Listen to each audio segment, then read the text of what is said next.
बिस्मिल्लाहिर्रहमानिर्रहीम। अस्सलामुअलैकुम। दोपहर का वक्त था। बाकी सब लोग अपने अपने कमरों में सो रहे थे। मुझे दिन के वक्त अक्सर रिसाला पढ़ने की आदत थी। क्योंकि मैं दिन को सो जाती तो रात भर नींद ना आती, इसीलिए मैं जाग रही थी और आखिरी कमरे में बैठी खिड़की के पास ठंडी हवा महसूस होती डाइजेस्ट की आखिरी कहानी पढ़ रही थी जब मुझे बाहर सहन में एक साया सा महसूस हुआ। पहले तो मैंने नज़रअंदाज किया, मगर जब साया गहरा हो गया और मुझे लगा कि कोई इंसान सहन में खड़ा है तो मैंने अपना डाइजेस्ट बंद किया और कमरे से बाहर आ गई। और फिर मैंने सहन के साथ लगे दरवाजे से बाहर जाते एक वजूद को देखा। मैं हैरान थी कि इस वक्त कौन जाग रहा है जबकि बाकी सब सो रहे हैं। किसी औरत का दुपट्टा मैंने देखा, तब मैं वहीं खड़ी हो गई। मुझे शक था कि कोई चोरी करने के लिए हमारे घर ही ना घुस आया हो। मैं सहन के पास लगे दरवाजे के पास जाकर दरवाज़ा बंद करने ही वाली थी कि मैंने देखा मेरी नंद वापस घर में दाखिल हो रही है और उसकी सांस फूली हुई है। वो मुझे देखकर घबरा गई। क्या हुआ है सादिया, तुम यहाँ क्यों खड़ी हो? इस दोपहर में बाहर कौन आता है? मैंने हैरत से पूछा, क्योंकि वो नंगे पांव बाहर से अंदर आई थी। मुझे देखकर उसने कोई जवाब न दिया और घूरती हुई आगे चली गई, जैसे कहना चाह रही हो कि अपने काम से काम रखो, मैं जो चाहूँ करूँ। खैर, मैंने उसकी किसी बात का कोई बुरा नहीं मनाया। वापस आकर मैं अपने कमरे में बैठ गई। लेकिन 2-3 दिन से मैं महसूस कर रही थी कि सादिया का रवैया बदलता जा रहा है। मुझसे खिंची खिंची सी रहने लगी, बल्कि मैं तो उसकी हर बात का मान रखने की कोशिश करती थी। खैर, एक दिन बातों बातों में मैंने इस बात का जिक्र अपने शौहर हमज़ा से कर दिया। वो मेरी बात सुनकर अलग बरहम हो गए। तुम्हें क्या लगता है कि मेरी बहन में कोई ऐसी वैसी बात है? खबरदार, आइंदा जो तुमने उसके बारे में एक लफ्ज़ भी अपने मुंह से निकाला। हमज़ा के मुंह से इतनी तल्ख तर्श और सख्त बातें सुनकर मेरा दिल बैठ गया। आप ये कैसी बातें कर रहे हैं? वो मेरी भी बहनों की जगह है, मैं भला क्यों उसके बारे में ऐसे सोचूंगी?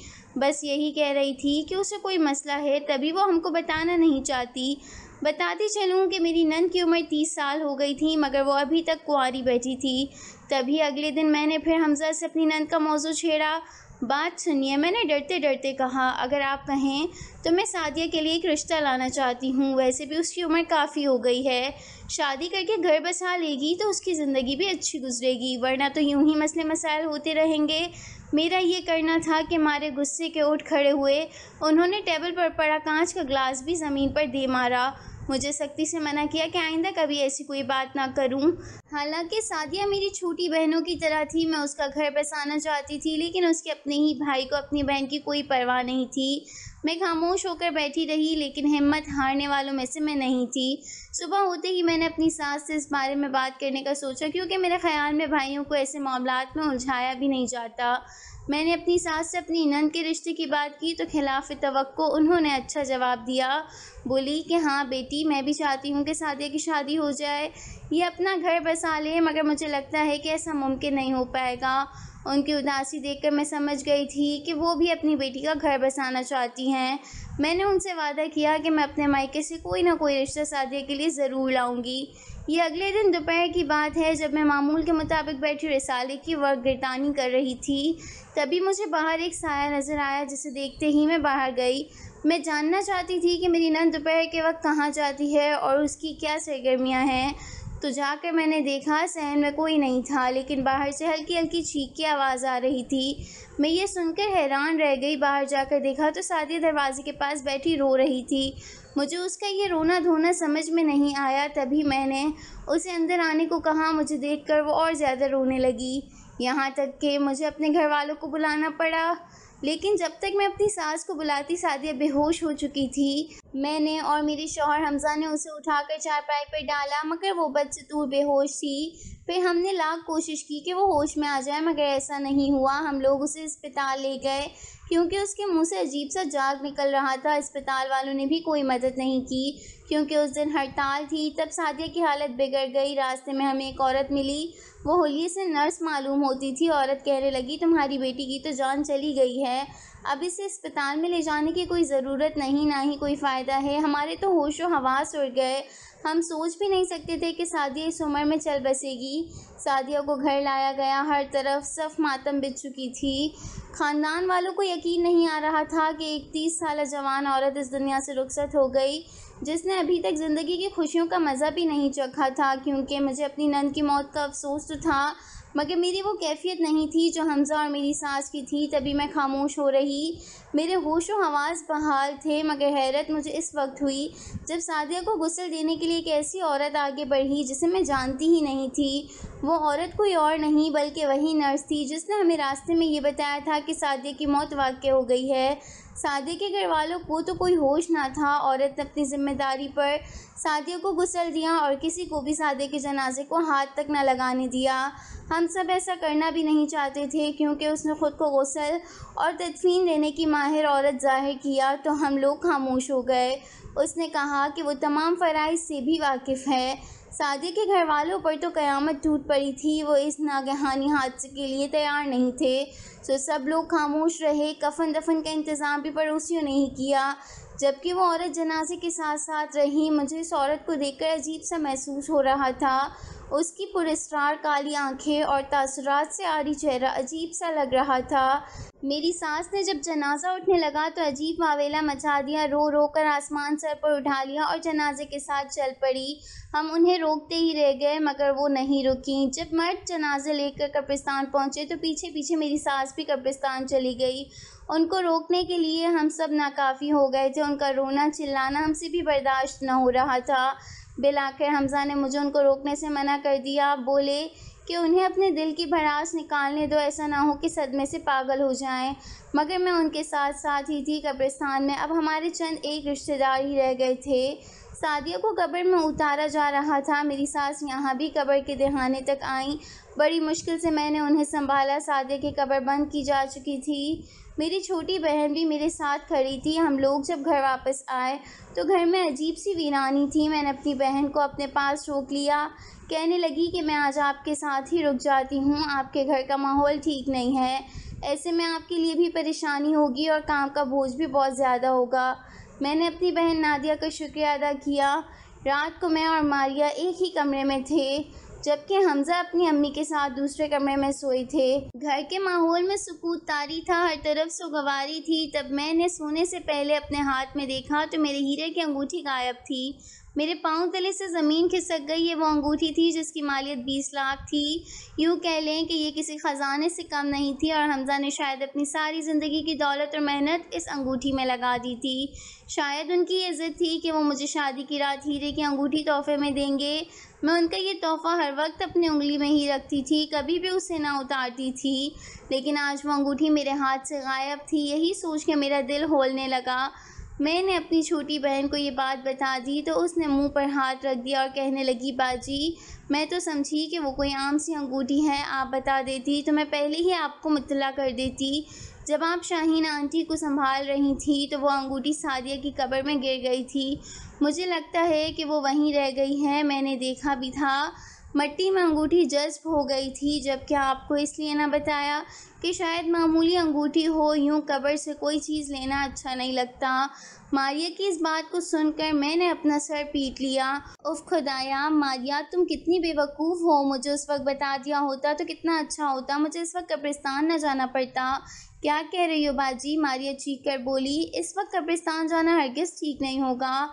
किसी ने देख लिया तो क़यामत आ जाएगी और फिर तुमको ज़रा शर्म नहीं आएगी।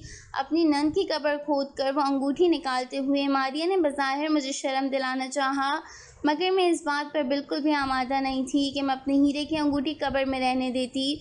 और दिन के वक्त तो ऐसा मुमकिन नहीं था कि मैं कब्र खोद कर अंगूठी निकाल सकती। मैंने मारिया को फैसला सुना दिया कि अब तो कब्रिस्तान जाना ही है, चाहे कुछ भी हो जाए। मैंने अकेले ही चले जाना था। अगर मारिया मेरे साथ ना आती। तभी मारिया ने मेरे साथ देने की हामी भर ली। वो मेरे पीछे पीछे आ रही थी। हम दोनों दबे कदमों घर से बाहर निकले। बाहर काफ़ी ठंड थी। हमारे पास एक छोटी सी टॉर्च थी जिसकी रोशनी में हम घर के करीब ही वाक़े एक कब्रिस्तान में पहुँचे।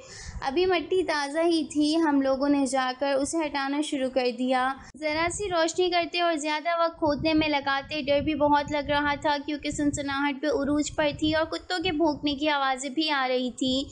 जबकि इस कब्र में कोई गोरकन भी नहीं था। इस वजह से हमारा डर दुगना हो गया था। अगर इस वक्त कोई आ जाता तो न जाने हमारी क्या हालत हो जाती। काफ़ी देर गुजर गई। मारिया ने कहा कि बाजी हमारे बस में कब्र खोदना नहीं है, बेहतर है कि हम यहाँ से चले ही जाएं।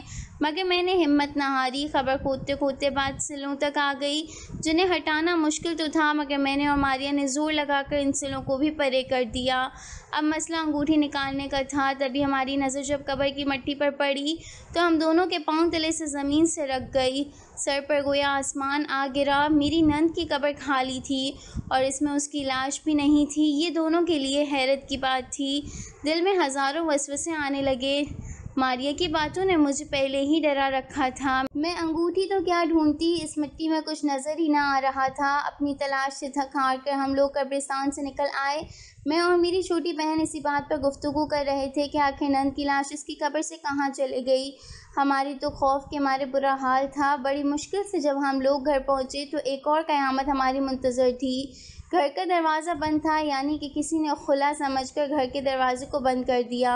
अम्मा अब्बा का घर तो मेरे घर से बहुत ज़्यादा दूर था, इसलिए अब वापस जाना मुमकिन नहीं था। तभी मैंने हिम्मत करके दरवाज़े पर हल्की सी दस्तक दी, मगर दरवाज़ा खुला नहीं। अब और कोई चारा नहीं था सिवाय उसके कि ज़ोर से घर के दरवाजे पर दस्तक दी जाए, लेकिन ऐसा करने से घर के सभी मेहमान जाग जाते और हमारे लिए कोई अच्छी बात नहीं होती। मैं और मेरी बहन एक दूसरे से मशवरा करने लगे कि अब क्या करें। तब वो बोली कि दरवाज़े की कुंडी खोलने की कोशिश करते हैं।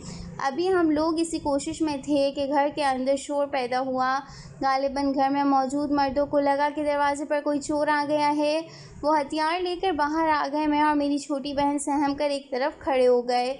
सबसे आगे हमज़ा आए थे, जो शायद मुझ पर हमला कर ही देते अगर मैं ये नहीं बताती कि मैं और मारिया कब्रिस्तान गए थे। दरवाजे के पास ही मेरे शौहर खड़े थे। उन्होंने कुंडी खोली और मुझे खूंखार निगाहों से घूरने लगे।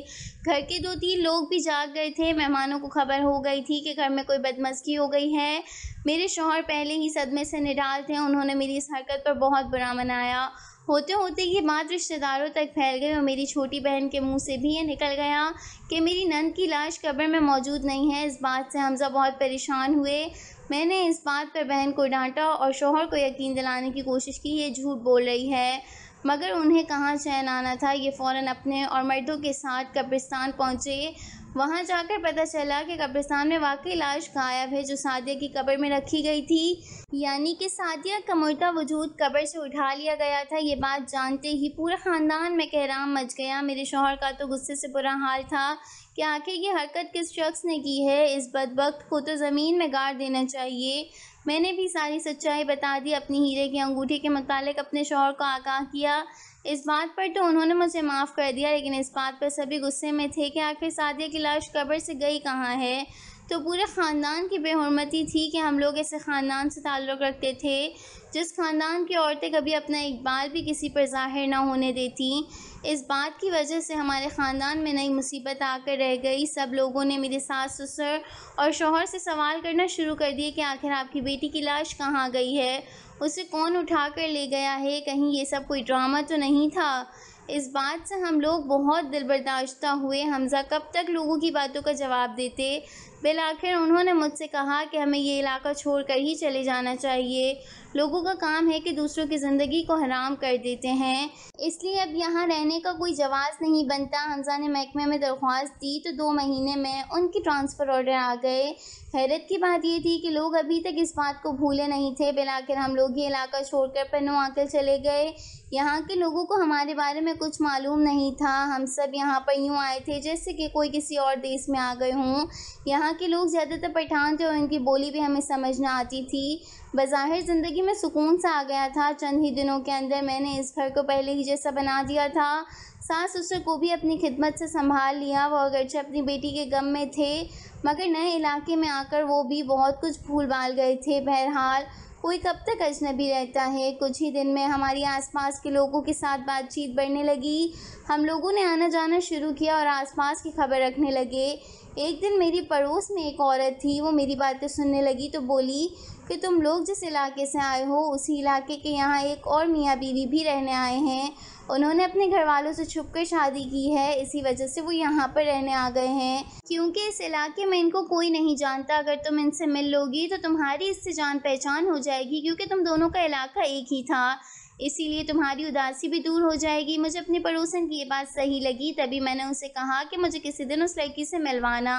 इसने मुझे उस लड़की का नाम शुमाइल बताया था। इस बात को 1 हफ़्ता गुजर गया। एक दिन वो औरत कहने लगी कि मैं तुम्हें उस शुमाइल से मिलवाना चाहती हूँ जिसका नाम मैंने तुम्हें ज़िक्र किया था।